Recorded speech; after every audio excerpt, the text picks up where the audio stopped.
बिस्मिल्लाहिर्रहमानिर्रहीम। अस्सलाम वालेकुम dear students of grade 9 and grade 10। ये वीडियो ग्रेड 9 और ग्रेड 10 के लिए इसलिए इम्पॉर्टेंट है बिकॉज़ इसमें मैंने फेडरल बोर्ड का एक पेपर सॉल्व किया हुआ है, जो कि इस वीडियो में मैंने आप लोग के लिए लॉन्ग क्वेश्चंस भी हल किए हुए हैं। तो आपने क्या करना है, इस वीडियो को टिल द एंड वॉच करना है और अपने दोस्तों के साथ शेयर करना है ताकि वो भी अच्छे मार्क्स हासिल कर सकें।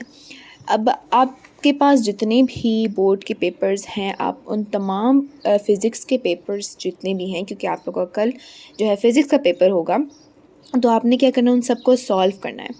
तो मैं आप लोग की मदद कर रही हूँ, मैं भी आप लोगों का एक पेपर आप लोगों के साथ हल करवाऊँगी। तो ये वीडियो बहुत ज़्यादा इम्पॉर्टेंट होगी बिकॉज़ इसमें से भी कुछ कोई ना कोई आ सकता है, या एक भी आ सकता है, दो भी क्वेश्चंस इसमें से आ सकते हैं।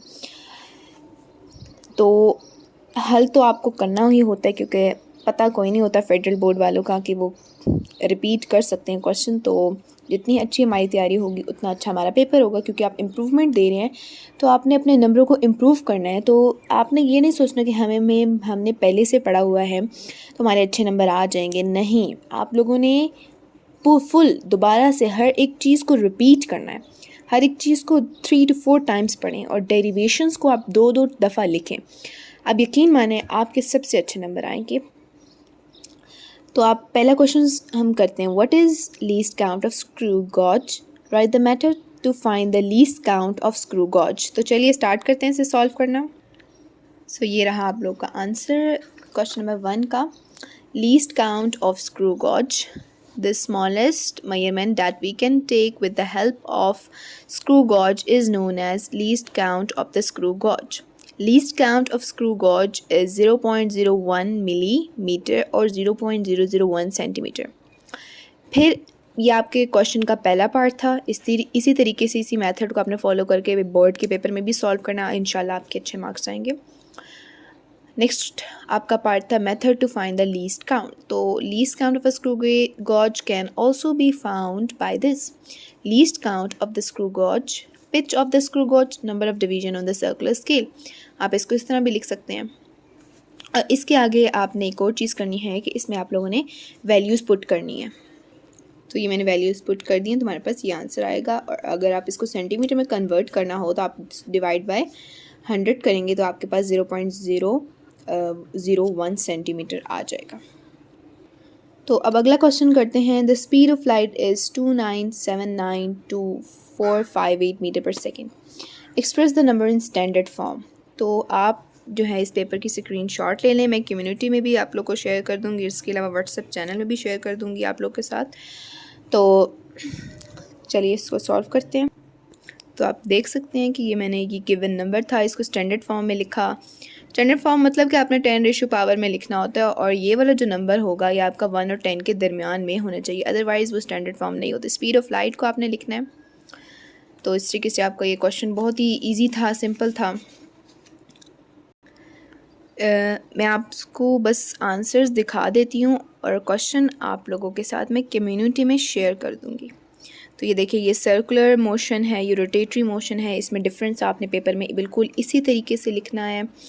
और क्योंकि आपने 3 पॉइंट्स बनाने हैं तो आप एक्सिस का एक मैंने एडिशनल पॉइंट इसमें ऐड कर दिया आप लोग के लिए।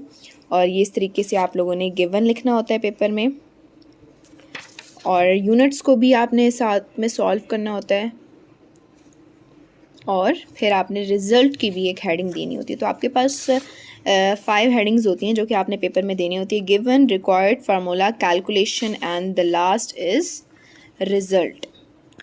अच्छा जी, मेथड्स टू रिड्यूस फ्रिक्शन, ये कुछ मेथड्स हैं। फिर आपके पास आ जाएगा फोर्स एंड मोमेंटम। अब ये देखें, ये शॉर्ट में आया। अब मैंने इसको शॉर्ट में इस तरीके से अरेंज किया हुआ है।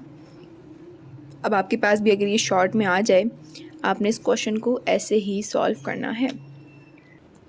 ये आप लोगों का लास्ट में आप लोगों ने ये लिखना है, when a force acts on a body it produces an acceleration A in the body and is equal to the rate of change of momentum. फिर आपके पास अगला न्यूमेरिकल है, गिवन, रिक्वायर्ड, फार्मूला, कैलकुलेशन लिखनी है, और लास्ट में result लिख देना आप लोगों ने। आप इसकी स्क्रीनशॉट ले सकते हैं। अब चलते हैं 9 क्वेश्चन के पास, और 9 क्वेश्चन में भी आप लोगों के पास ये कुछ कंडीशन थी इसके मुताबिक आपने सॉल्व करना था। तो ये आपके पास आंसर है और ये आप लोग के पास 10 का आंसर है और 11 का भी आंसर है।